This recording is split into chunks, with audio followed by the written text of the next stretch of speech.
and sharing our early impressions of all four. We'll also take a look at the wide receivers around them and assess whether a position upgrade is in the making.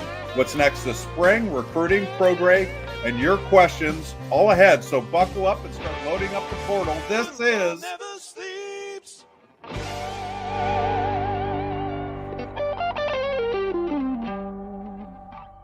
Rumbling, Bumbling, Stumbling. All right, way to go, Eric.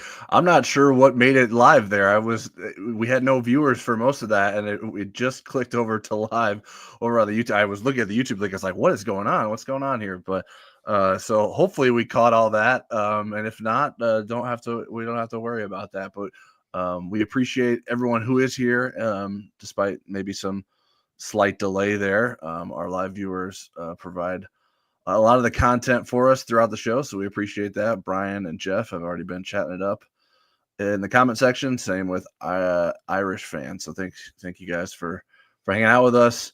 For the uninitiated, make sure you're subscribed to us here on our YouTube channel.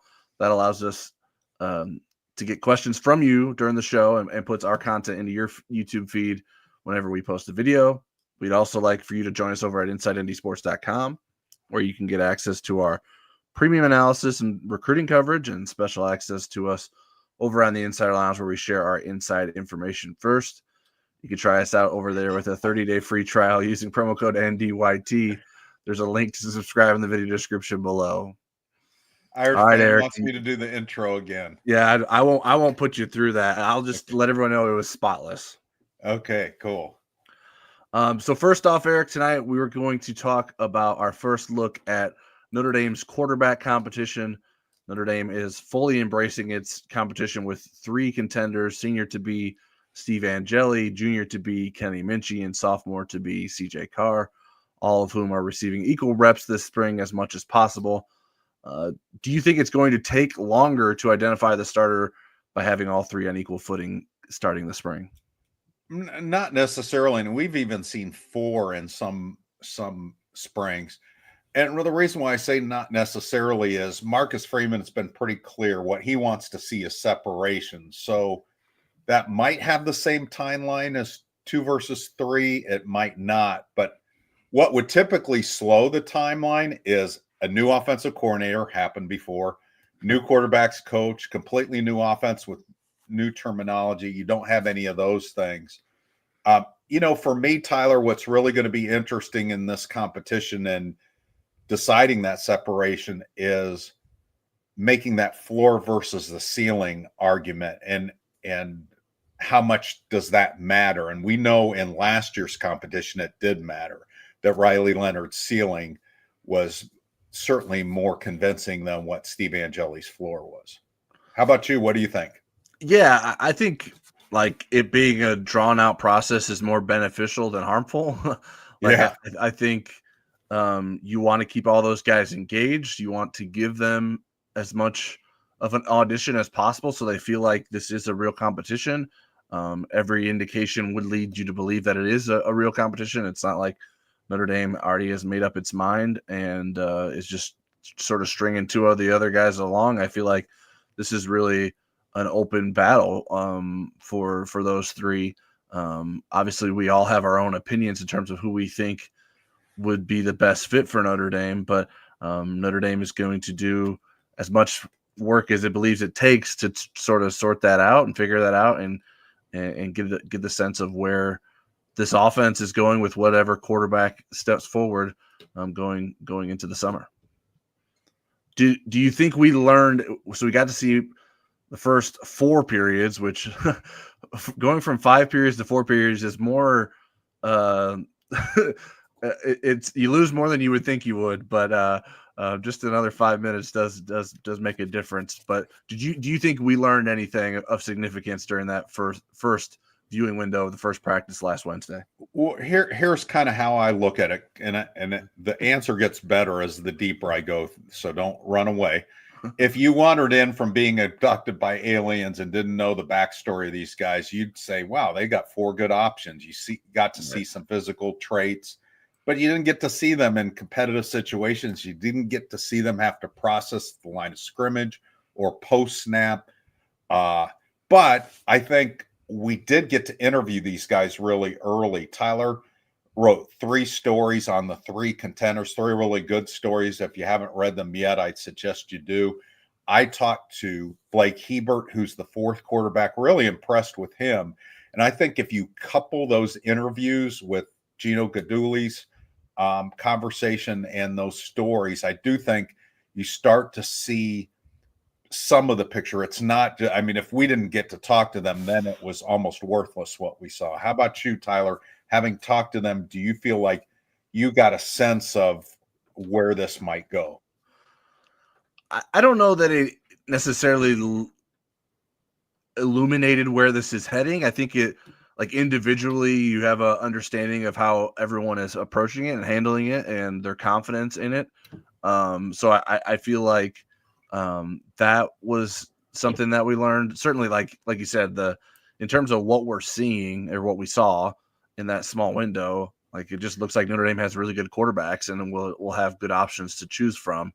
But we just saw them throwing some passes, and I think only in one session they were actually throwing to wide receivers during a 5-minute window. So not exactly the most revealing stuff, but you could see you got some good arms and some accurate arms that Notre Dame is working with there. I think each of the 3 competitors has different strengths or weaknesses that I'm curious how they play out in this battle. And so I wanted to sort of go through an exercise with you, Eric, in terms of Okay. all 3 of the quarterback. What's one? So we'll start with positives first and then go to negatives. So for each of the 3, we'll go one by one. What's one reason why Steve Angeli could win the competition? Okay. Like in my live chats, I always tell people they can't have 17-part questions. So this is one statement, but there's parts to it. I couldn't boil it down to one thing. So for Okay. Angeli, for me, he's always made the most of his opportunities and he processes quickly. He's also has an offensive line that's friendlier to his mobility. That's his plus for me. How about you? Yeah, I think the biggest thing overall is that his experience matters, and especially when it comes to Notre Dame opening the season at Miami.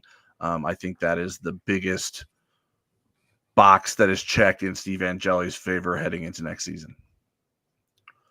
All right, how about Kenny Minchie? What's one reason why he could win the competition? Best runner, widest skill set, and you get the feeling there's a lot more to his game than we saw last spring.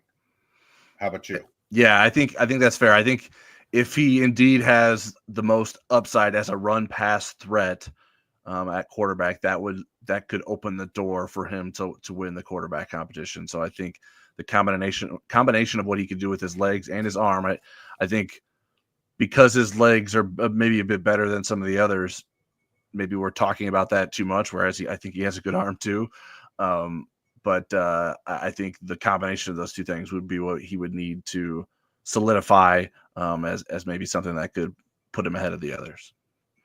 And then how about CJ Carr? What would be the reason why he would win the Notre Dame quarterback job? I got 5 for him. His drive, his maturity, his arm talent, his instincts, his toughness. I guess 6. His it factor. So I need to work on my math. Yeah, his counting ability, hopefully too. Yeah. I just went like he has the most talent. I think if CJ Carr wins the job, it's because he has the most talent of the quarterbacks. Now maybe that doesn't happen, but I think if that's the way that Notre Dame goes, I think that above all else, I think he's the most talented of that trio. All right, now on the flip side, what's one reason why Steve Angeli might not win the competition? If there's a perception that he's hit his ceiling and that once he's a starter over time and people scout him week after week, that they're going to come up with a template that kind of forces him to play left-handed, that his limitations will show themselves more than they showed in his Sun Bowl start or his relief appearances. What's your thoughts? Yeah, I think that's fair. I think above all else, to me, it's just how many sacks he's taken, and so like if he can't overcome that, I think that would be an inhibitor in terms of his ability to win the quarterback job. Now it helps that Notre Dame should have a pretty good offensive line going into next season's. So if someone's going to be able to get away with that, you would think it would be behind Notre Dame's offensive line. But I think that is the one thing that is my greatest concern as it relates to Right. Steve Angeli. And that's kind of what I alluded to with them being able to scout him, is that they'll be able to figure out the weaknesses of Notre Dame's offensive line. They'll figure out what, and he'll either have to speed up, and he does play pretty fast, or he's going to take a lot of sacks. Yeah. All right. So Kenny Minchie, why might not he win the quarterback job? Not enough consistency. I think he's a wow and a UG player all in one. And I think in a different situation, in a different year, he would be Notre Dame's number one quarterback coming out of spring. I don't think he's going to have the opportunity to push his timeline along far enough where we can see what he can turn into. So I think he's going to end up being too inconsistent at the end of spring. Yeah, my one reason is along the same lines, that he sort of takes too many chances. Gino Guidugli has described him as a gunslinger before, and if the bad side of that rears its head too much, I think that would be a limiting factor in his ability to win the job. All right, lastly, why might CJ Carr not win the competition? This one kind of stumped me because I do think he will win it. So I said someone else outplayed him or outworked him, because I do think he's the most talented. Yeah, I think that makes sense. I went with he's just not ready for the big stage yet. Like maybe there's, for some reason, he's not there. I'm not saying that's necessarily what I believe, but if I were to imagine a situation where he doesn't win it would be because he just isn't quite ready. That it turns out that maybe the limiting of him last season didn't allow him to develop as much as maybe you'd like him to be in terms of being ready to handle the starting job at Notre Dame. All right, one more thing before we move on from quarterbacks and get into some of your questions. How is freshman Blake Hebert handling being the fourth quarterback in this three-man race? Eric, I know you spent some time talking to him. Yeah, I was really impressed with him. I think he's handling it really well, really mature kid, confident. He has a history of his family committing to getting him into the best competitive situations. I mean, they moved from Canada to Massachusetts, and then they put him at Brunswick, which is a much more competitive situation in Connecticut. And I think he's thriving with this one. He has he's not taking a back burner mentality thinking, well, it's, I'm not in this. He is getting some meaningful reps. He's asking a lot of questions. He's not afraid to make a mistake. And he learned a lot from being around Riley Leonard for a month and a half. And I think all those are good things, because we don't know what's going to happen with the portal. He could end up being the number 3 option. He could even end up being the number 2 option. So the fact that he's really aggressive with his development, I think, is a good sign. I was really impressed with him. Yeah, he seems like a very mature kid. I think he has a good arm, and I think he's also a run threat too. Like we talk about Minchie being the best athlete of the competition, but Hebert was pretty proficient at running the football in high school and kind of a physical runner. And so I think that is an aspect that could help him in the long run in terms of his potential as a quarterback. I asked him, I said, do you think you could pick up the 3rd and 1s and 4th and 1s like Riley Leonard? He goes, oh yeah, against anyone in the country. All right. Well, so he's confident. You like that confidence. But he does have that build. I mean, he does have that build around him. And I've seen, stories when he was in high school after he recovered from the broken ankle his junior year and was playing at Brunswick, that he's been timed at 4.6 in the 40, which would be pretty fast for a quarterback. All right, well, I'm going to hop into some of the questions here from the chat. Thank you all for submitting questions. Ed Straub says, speaking of floor versus ceiling, what percentage of potential ceiling thought of at beginning of the year did Riley Leonard reach last year?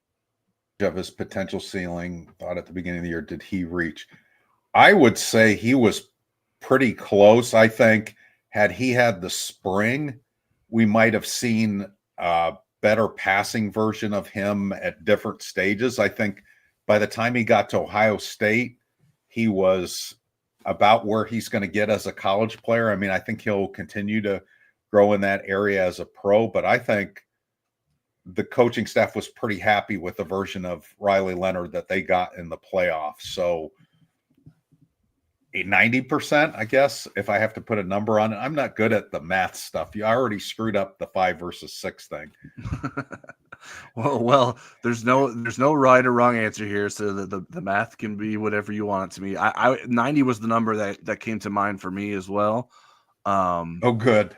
I thought, yeah, whether or not that makes you feel good or bad, well, it's up to you. I think I thought there may have been more potential in terms of him as a thrower. I mean, we're talking about someone who Nate Tice of Yahoo Sports was saying could be a potential first-round pick in terms of a quarterback, and he did not come. I don't think he will come close to being selected in the first round of the NFL draft. So maybe I don't know that I believe that his potential was quite that high. So I don't know that I would like lower the percentage based on that. But I'll be curious to see what his pro career looks like if someone can get more out of him in terms of being a more well-rounded quarterback. I think he's probably more of a backup that gets some chances throughout his career. But I think he, especially given the questions about Notre Dame's offensive line, his running ability and his pocket awareness was something that was hugely beneficial for Notre Dame and something that I think Notre Dame really needed. All right, another quarterback question. Brian Habermill says, how could the play calling differ for each quarterback? More rhythm passes for Angeli, slot fades for Minchie and Carr. Why don't you go first on that? I need to give that a little bit of thought. That's a good question. I think Angeli, I sort of like him as a more traditional quarterback. I mean, I think even him as like an under center guy sometimes. Like some of the things that come to mind to me that I'm imagining are like him in the Oregon State game in the Sun Bowl at the end of the 2023 season, and that I sort of like getting him on the move intentionally, like with some rollouts and stuff like that.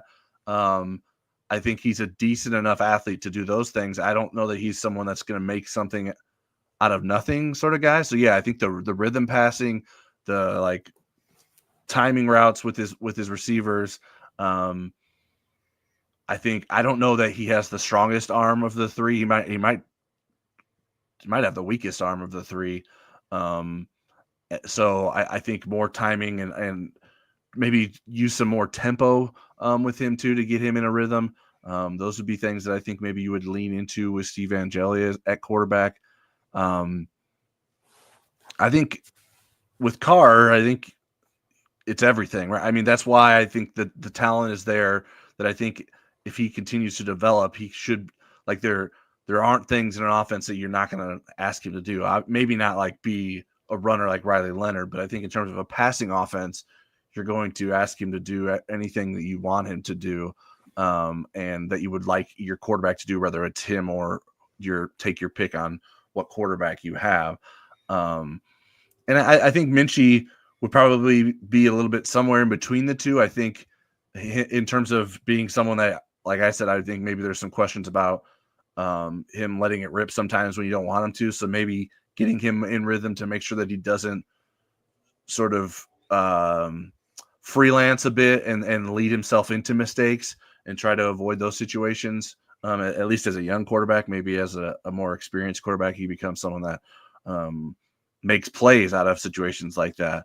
So those are the kind of the differences in terms of what I think would be the best fits for them offensively. What do you think, Eric? Yeah, when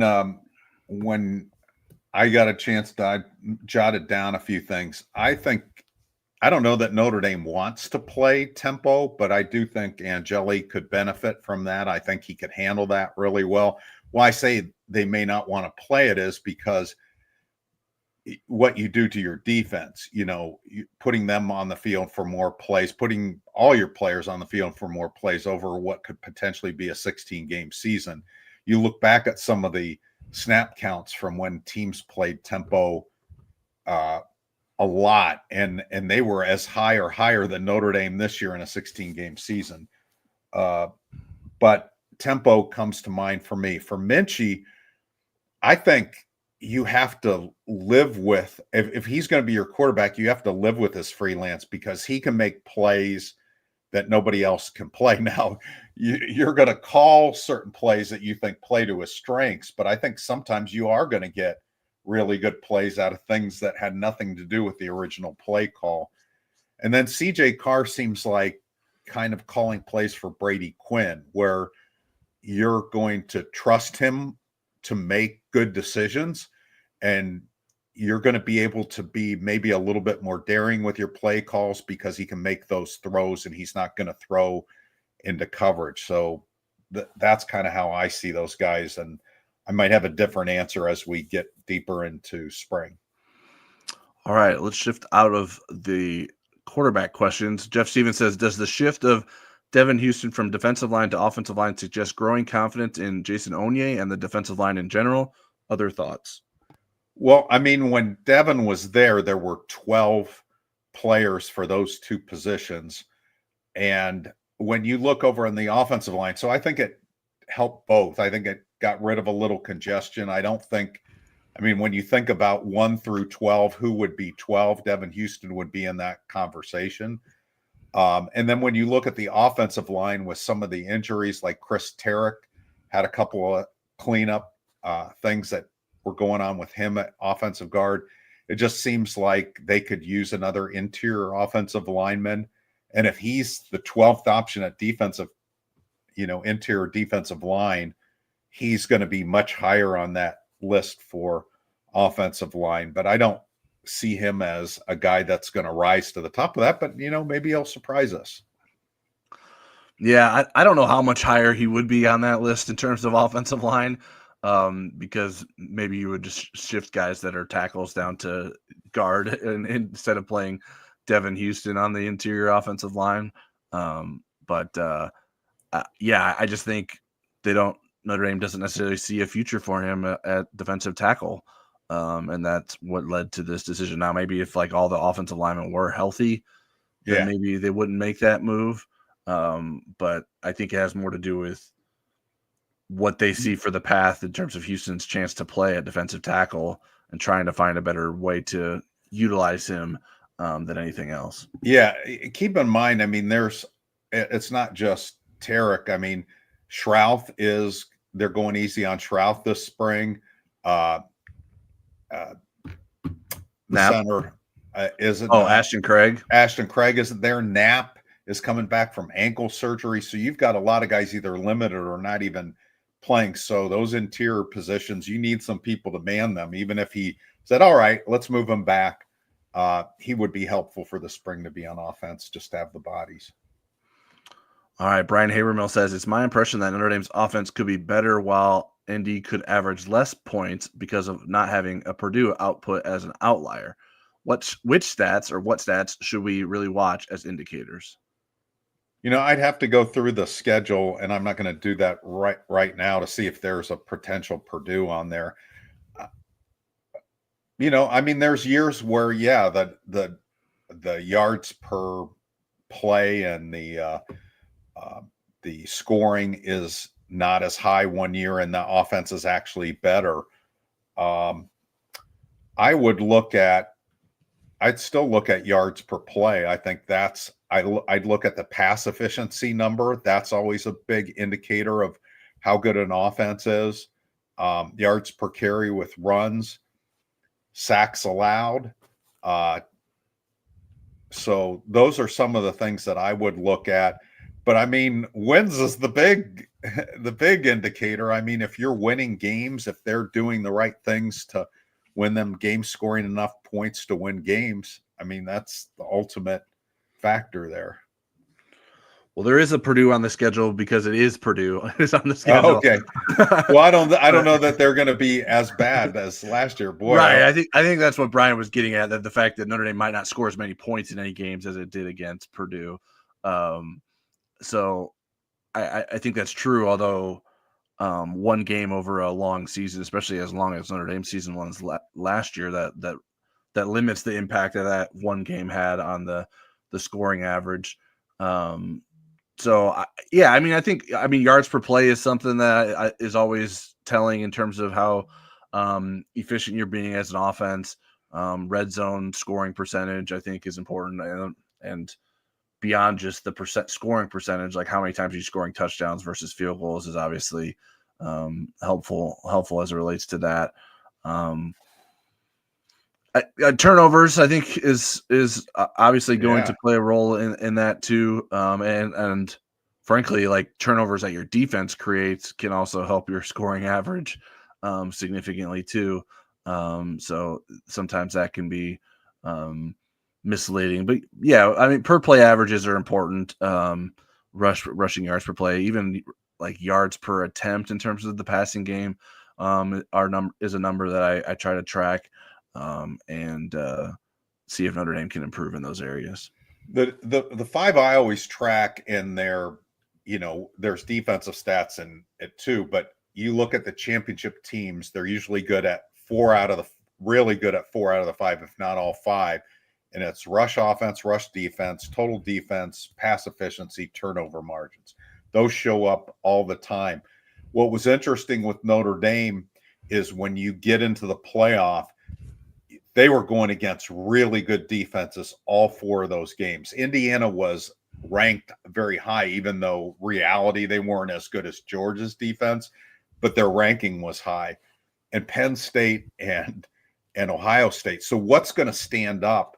And those pass efficiency numbers are big. Your ability to run the ball is big because you are going against elite defenses, and those stats will stand up against those elite defenses. Yeah, so I wanted to get a comparison point for some of the numbers I was talking about. Average yards per pass that Notre Dame had last season was 7.1. Compare that to Ohio State, which was 9.25. So a significant difference there between Notre Dame and Ohio State there. I would guess Notre Dame averaged 5.7 per rush, whereas Ohio State only averaged 5. So the rushing average was really good. And I know we talked to Jeremiah Love, and he was like, yeah, I averaged almost 7 yards per carry last year. I'm hoping to improve that. I was like, oh, that's a pretty high bar to hope to improve on. Stop running for just 2 yards on those touchdowns. Yeah. Well, he ran for more than 2, but only 2 yards counted. All right. Speaking of running backs, Jeff Stevens says, I'm really curious about Kedron Young. Is he an Estime clone or even more powerful? How could he be added to the running back mix in the fall? I'm really curious about Kedron Young. We will see, but I know Marcus Freeman from the very beginning has been he always last year would throw him in the conversation, even when he was hurt kind of in the spring. He was an early enrollee, and he didn't get to a lot of reps in fall camp because he wasn't 100%. But I love his body type. I love his speed. I think he's going to be in the rotation. I do think that he'll get there because he just has a different body type and he has the speed. I think, the guys that are going to have the hardest time getting into that top 4 are going to be Jabron Payne coming back from injury and Nolan James Jr. No offense, Tyler James, but I think those two are the two that are going to have the most difficult time. But if Kedron Young comes to play this spring, I think he's in the rotation, and he's a really interesting option, especially when you don't have Riley Leonard as your 3rd and 1, 4th and 1 kind of guy. Now, I think Jeremiah Love will get a lot of those opportunities, but it'll be interesting to see if Kedron can carve a niche there. Yeah, getting action for 4 running backs is a lot to ask. So I don't know what his usage will be for Notre Dame. And if they do get him usage, I mean, you don't want to say this, but it probably might have to come at the expense of someone missing some time during the season, which playing the running back position, there's obviously a physical demand to that, and you run the risk of needing more guys than you are initially playing with. But yeah, I mean, I think he has a very bright future. I don't know. I'm not certain that there's an obvious path for him this season. I think my sense from talking to Jaywan Sider, Notre Dame's new running backs coach, is that he doesn't necessarily want to take Jeremiah Love off the field all the time. Like Jeremiah Love will probably play more third downs this season than he did last season. And that'll come at the expense of Aeneas Williams. And so where does Keedron Young fit into that mix? I'm not certain. So Didn't it seem, Tyler, that he was more about, I want Love to be on the field for the right whatever amount of plays it is. So you won't have the roles necessarily that Dylan carved up. You'll have maybe in the second quarter those guys get in, and then you have Jeremiah fresh for the fourth quarter. Yeah, I mean, I don't think it will be as like strict as like, okay, it's third down, Aeneas Williams get in there, or Jabron Payne get in there, as it had been maybe in the past couple of years under Dylan McCullough, and be more trying to share the workload, but also making sure that Notre Dame has its best options out there, and it has a lot of good options at running back, so that's the benefit. All right, Irish fan says, will both you be attending Notre Dame's Pro Day? Tyler will. I will not. Yeah, it's too busy of a time with the women's basketball schedule for Notre Dame, for Notre Dame, in order for Eric to have some semblance of some time to himself this week. So I'll handle the pro day by myself. I did that, I think, last year. Right. Just sort of standing around watching guys do stuff. So it's not like I need a bunch of people there with me. And this year we'll talk a little bit about later. I think it'll be more interesting than normal because so many of you guys didn't work out at the NFL Combine. All right, one more question from Brian Habermel. Who were some of your favorite player/coach interviews this past week? I know Rob Hunt has your off-season interview of the year so far. I didn't get to do as many, in part because of my women's basketball responsibilities. I was going back and forth between buildings. I would say, boy, I really enjoyed Jeremiah Love. But I think I was most surprised by Blake Hebert. So I'm going to say Blake Hebert was mine. Now, we didn't interview the same people. Right. I was there for Jeremiah Love because he came in last. So everyone was there for him. Depending on when you come up for interviews, can dictate how many people you have surrounding you. So Jeremiah Love was fun to talk to. Will Pauling is someone I really enjoyed spending time with. We spoke to him on Saturday.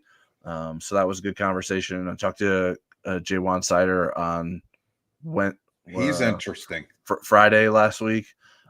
Enjoyed that conversation. So those are some of them that I spent more of my time with. The quarterbacks obviously are interesting.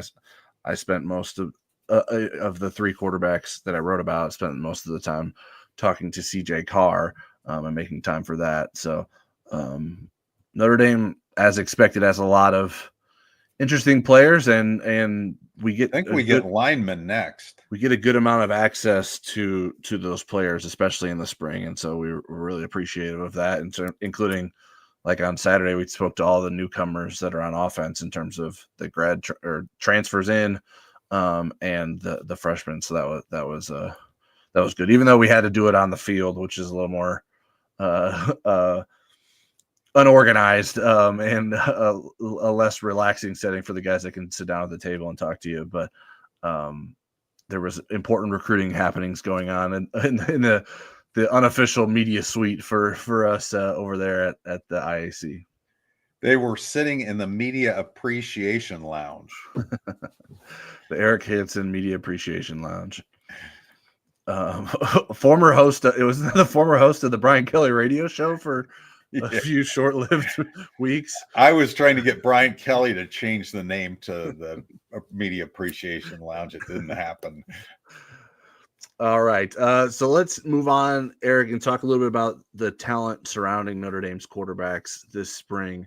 Notre Dame certainly has a lot of returning pieces on the offensive line, and at running back, like we talked about, those two position groups will definitely help these quarterbacks in the long run. But do you think that the Irish have enough weapons on the outside to become a more dangerous offense, to improve those numbers that Brian asked us about? What were your first impressions of Notre Dame's wide receiver group?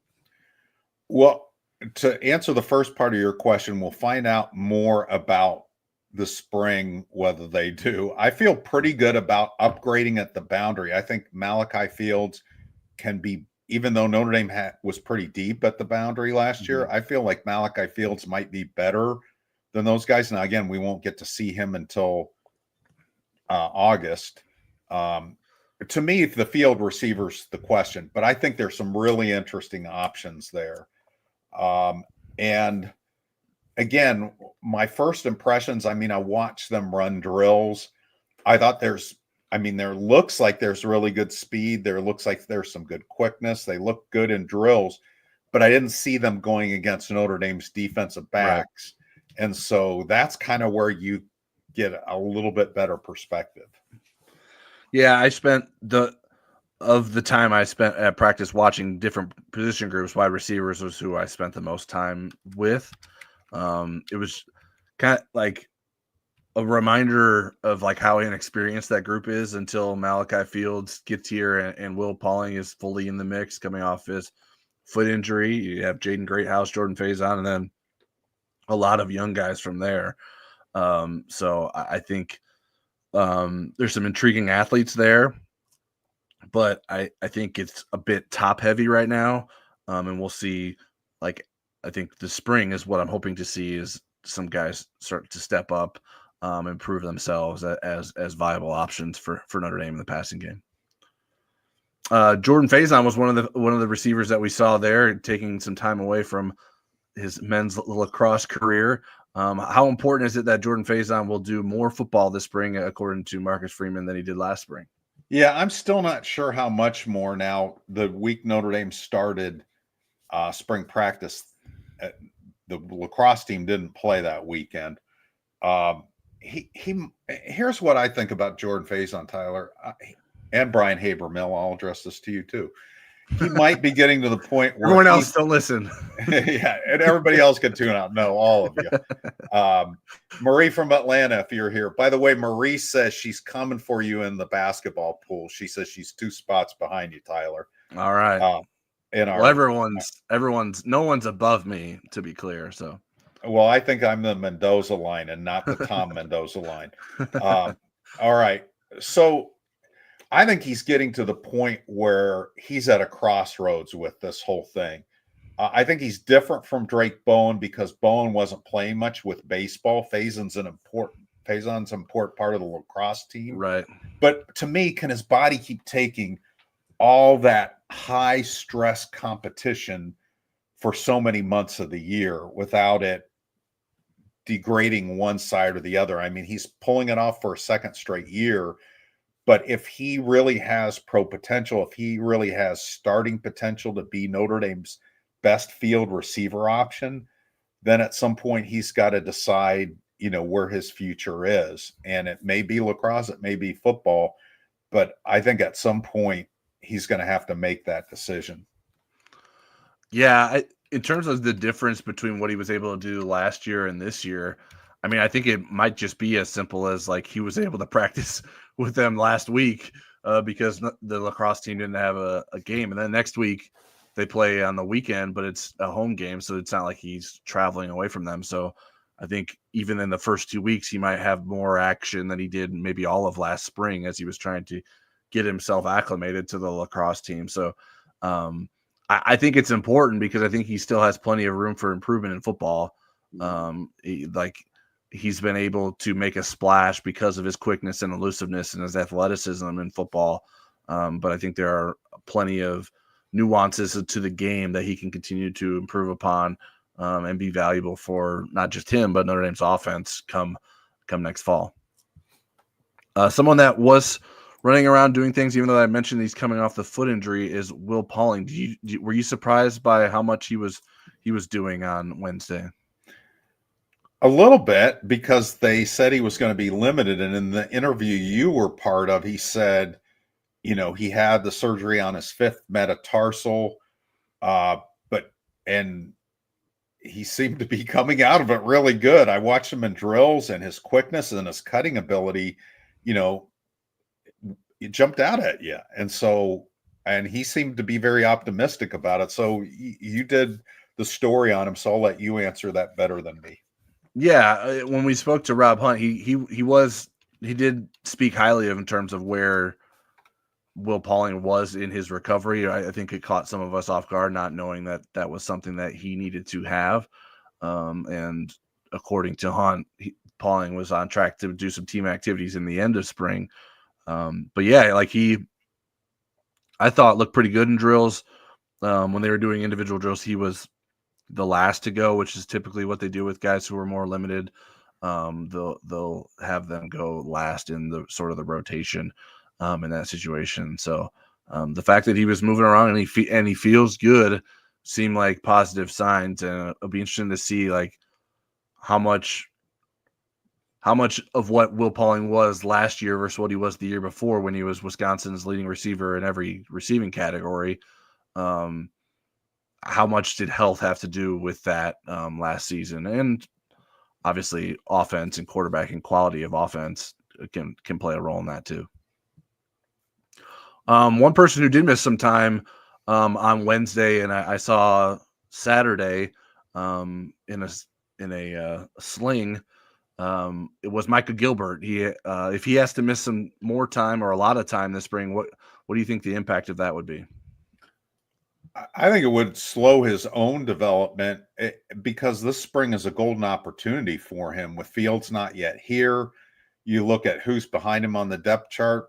I mean, Jerome Bettis Jr. is kind of the other competition there. So Notre Dame kind of is treading water a little bit at the boundary position. What did you think about the Micah Gilbert situation? Yeah, I mean, he was one of the players that I was most interested in seeing this spring. I thought there was a big opportunity for him to establish himself as a real threat at that boundary position, and maybe if they like the progress that he's making, then maybe they find other ways to get him on the field too. Maybe he can play some field from time to time if Malachi Fields is the guy you have to keep on the field at the boundary. So disappointing to see. I don't know the ramifications in terms of the seriousness of the injury and how much time he'll have to miss, but it doesn't seem like he was able to do much, at least last week. So hopefully he can get healed up and get back on the right track to improve his chances of making an impact next season. We also got to see Notre Dame's 3 freshman wide receivers for the first time. What were your takeaways, if any, from seeing those guys for the first time in person? You probably watched them more than me. They didn't wow me. I didn't see enough of them to get wowed, to be honest, because I was watching so many different things. But sometimes somebody will jump out on day one, like Kevin Austin did.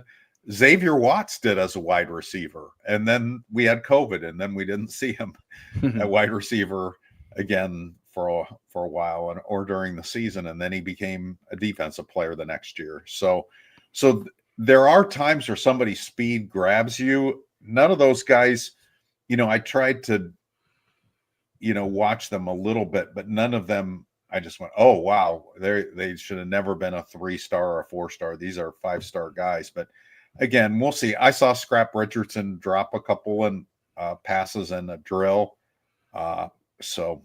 And I'm going to call him Scrap because that's what his name is on the roster now. Yeah, we're officially in the Scrap Richardson era with that being settled on for his name. I asked Elijah Burris, I was like, hey, does anyone not call him Scrap? He's like, no, everyone calls him Scrap. So we'll call him Scrap too.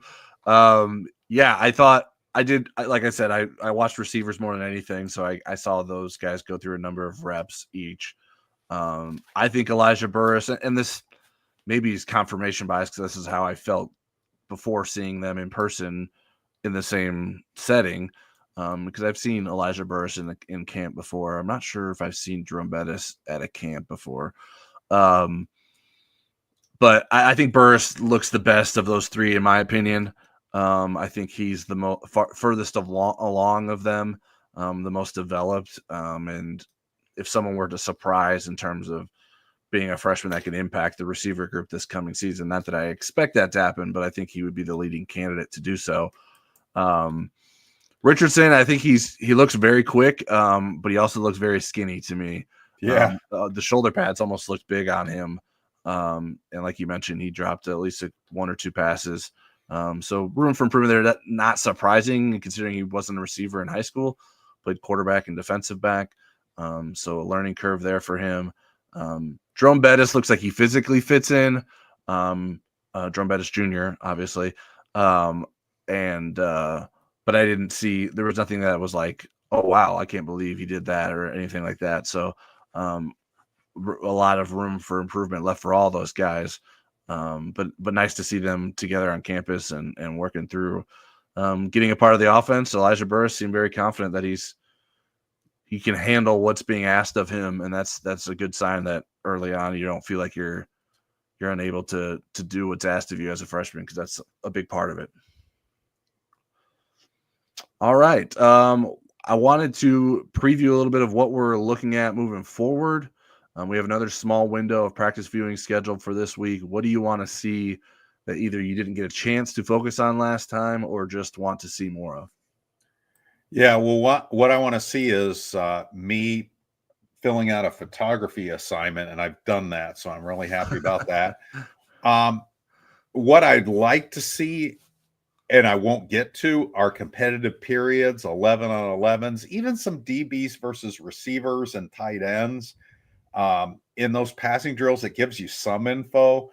I'd like to see how the starters, the 2s and the 3s line up, even just an early snapshot to get an idea what the coaches are thinking. In terms of position groups, the ones that I really want to focus on are safeties, wide receivers, and defensive tackles. That's what I'm going to try to focus on in this one. But since I do a practice report, I got to watch everybody.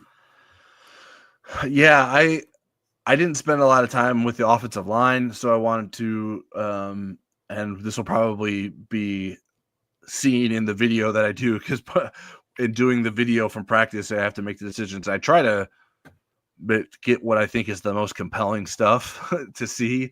And the wide receivers are among the most active and stuff that's like relatable to, like, oh, I see these guys running around catching balls. That looks like what they do on the field, where sometimes some of the drills the other positions are doing, you're like, oh, okay, what am I supposed to understand about what they're doing here? Defensive line drills sometimes they're like, yeah, I did get some defensive line footage just because there were so many newer returning faces there that I thought people would be interested in seeing.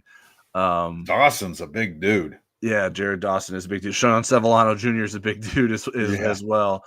So offensive line was a position I want to spend more time with. Defensive backs, I didn't really spend much time with them. And then the linebackers too. Linebackers, to me, that's maybe like the hardest position to watch in practice, at least when it's not scrimmage work, like drills, like linebacker stuff. I just like, oh, okay, they're running around, they're pretending tackling the big giant blue donuts. Right, yeah. So it's like I don't get a lot out of that. So sometimes it can be hard to spend time when you're watching the earliest portions of practice.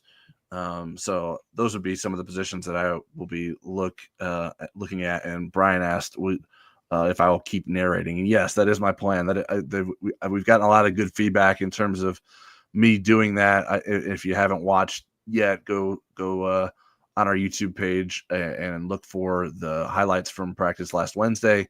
I have been adding audio of me just sort of dictating, like, okay, this is who we're looking at here.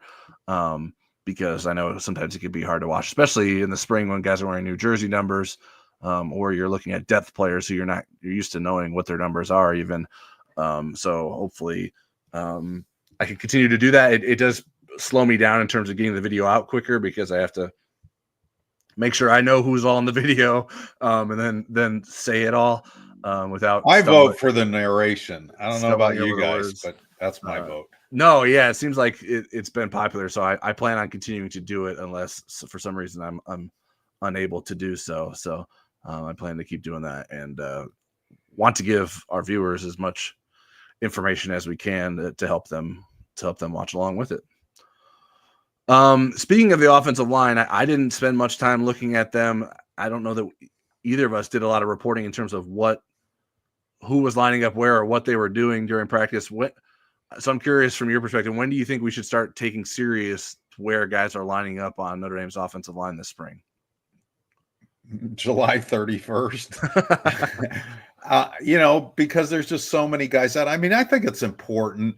I'd say maybe the Jersey scrimmage, because which is April 5th, a week before the blue gold game. I think that'll give us some indication of who's been playing well, who's progressing, but it's not going to give us anything close to a final look because of the status of Ashton Craig, because of the status of Anthony Knapp and Billy Schrouth. But like when we were, right at the end of period 4, the start of period 5, you see Garvey Lambert kind of walk out there and play some right tackle. So, I mean, that was interesting to me, but I don't think it necessarily said anything. Emil Wagner wasn't doing a whole lot. And they told us that he would take some reps off and so forth because he played more reps than anybody else in a 16-game season at any position. So, but it's still interesting to me to see where guys line up. But I think it gets serious in fall camp, and maybe we'll get some semblance of it Jersey scrimmage week. Yeah, I think there's some value to knowing like what they're doing in terms of what they're testing out, but I don't necessarily think it's like they're doing this because they see him as the next starter at that position. I think Charles Jagusa was taking some reps at right guard next to Lambert, but what does that mean? That's where he's going to line up. That doesn't necessarily mean anything. Sullivan Absher was working at center. I mean, anytime someone's taking reps at center, I think it's noteworthy just other options are at that position because sometimes it can be pretty thin there. And so Notre Dame's got a lot of young guys on the offensive line, and they got to figure out where these guys can get in and fit in. But when you're talking about positions that have guys that are being limited, when you're with Emil Wagner or Billy Schrouth, it's going to open the door for guys to maybe try out at a position that maybe that's not where they'll end up in the fall, but give them some more reps and activity in the spring that can help them in the long run. All right, Jeff Stevens said, did everyone notice that Cree Thomas is taking over number 20, the former number of Ben Morrison? Do you think that's foretelling? He did take over 20, and Aeneas Williams also vacated 20. He's 22 now. I mean, he's listed at 6'1". I wouldn't count out any freshman cornerback with Mike Mickens coaching them, and not necessarily. Right. I mean, the vibe I get is Zachary and Dallas Golden are the guys to really watch, and they're coming in June. But I wouldn't write off Cree Thomas based on a lot of things. Yeah, and I think he's someone that could play corner or safety if he was needed to. So yeah, I like Cree Thomas a lot. That I think Notre Dame's cornerback class in this past cycle that already signed was among the best in the country. So that they're willing to give Cree Thomas number 20 is good. Seeing Devontae Smith in number 0. Yeah. So with quickly the after dreads coming out of the helmet after Xavier Watts is like, oh, wait a minute, who is that? So that was interesting. Yeah. And then some numbers, which is, I feel I am very worried about myself confusing Blake Hebert and CJ Carr with 12 and 13 now, because Carr was 12 and now he's back to 13, his high school number, which is also the number that his dad wore. So that could be confusing. And I try to make sure that we need to get some new photos of CJ Carr so we don't have to run the ones from last year to add to the confusion. All right. It was mentioned earlier that Notre Dame's Pro Day is this week. It'll be held Thursday. And like I said, because so few guys did testing or even workouts in general at the NFL Combine, I think it'll be more important. Only Mitchell Evans did testing at the Combine. Jack Kaiser did drills, but no testing. Which of the former Notre Dame players will this Pro Day be most important for, in your opinion, Eric? Well, and again, not everybody's healthy enough to do things. Right. So the ones that I came up with were Bo Collins, because I think potentially he could test well. Xavier Watts, because he hasn't really done anything physical yet. He had played a lot of reps, and I think he could, maybe with some good numbers, he could improve things a little bit for himself. I mean, he's not going to get taller or have longer arms, but he could certainly fast up. Riley Leonard, if he does the quarterback drills and looks good throwing, that might help him a little bit. But I think the guy that jumps out for me probably more than anybody is Jordan Clark, who wasn't invited to the combine. How well he tests and how well he does drills. Maybe he's a guy that could help himself. How about you, Tyler? Yeah, I had Watts and Collins on my list. I think a good workout for Watts can really solidify him being one of the top safeties drafted. I think he likely will be, but I think having that additional workout numbers will help Notre Dame or help him in his career and the NFL teams feeling good about him. Like Bo Collins, I think he's questionable in terms of is he a draft? Will he be drafted? I think a good testing session could help elevate him there. And I think Jack Kaiser is someone that I think the film, work ethic, interviews are all going to go in his favor.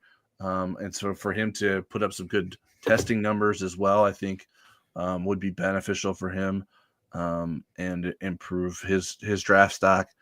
Jordan Clark was someone I had in mind in terms of maybe isn't on the top of people's mind and might impress because he didn't get that combine invite. Is there anyone you had in mind that you think will perform better than what people might expect? Yeah, and I'm always wondering about what will people expect, but the guy that I think would fit into that category no matter what is Jack Kaiser. I think he'll probably run better. I think he'll probably test better and everything. I mean, this was a guy that was a high school quarterback, safety, and played all over the place, and I think he's a really good athlete. That was playing around some unbelievably great athletes at linebacker. But I think Jack Kaiser will hold his own and probably have better numbers. What about you? What do you think? Yeah, Clark was someone that I had in mind there. Chris Mitchell, I think sometimes, I mean, the guys that maybe didn't,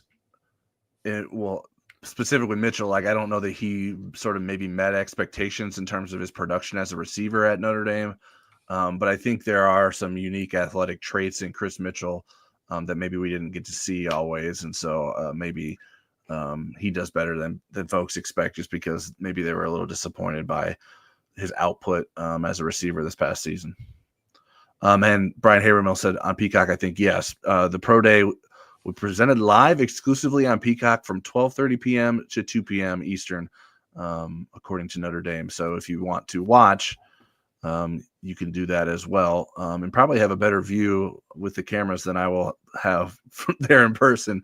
But honestly, for me, the interviews are as important than like actually seeing what they're doing because I'm not giving guys grades in terms of what they're doing or who's doing the best, and then they give us the numbers at the end, so I don't need to be there timing it myself or measuring it. So it's an interesting thing to cover because the numbers are what everyone wants to know, but it's interesting to hear what folks are doing. And I know Notre Dame did its pro day maybe later than it normally would because of its long season, and I was told Lauren Landau wanted to make sure that he had enough time to get these guys ready for their pro days and put them in the best position to have good testing numbers. Got a question here from Robert Nishihira. Do you think this would be Anthony Rizak, is a better QB than Tyler Buchner? No. I think Buchner is a better athlete, and I think everything that comes with that Buchner athletic package makes him a better quarterback than Anthony Rizak. Now, Anthony Rizak played quarterback last year in practices. Mm-hmm. Buchner did, I think, for a couple of practices, but he's a wide receiver. So, I mean, he's distancing himself. But if Notre Dame got hit hard in the portal in April, maybe both of them are in the depth chart next year.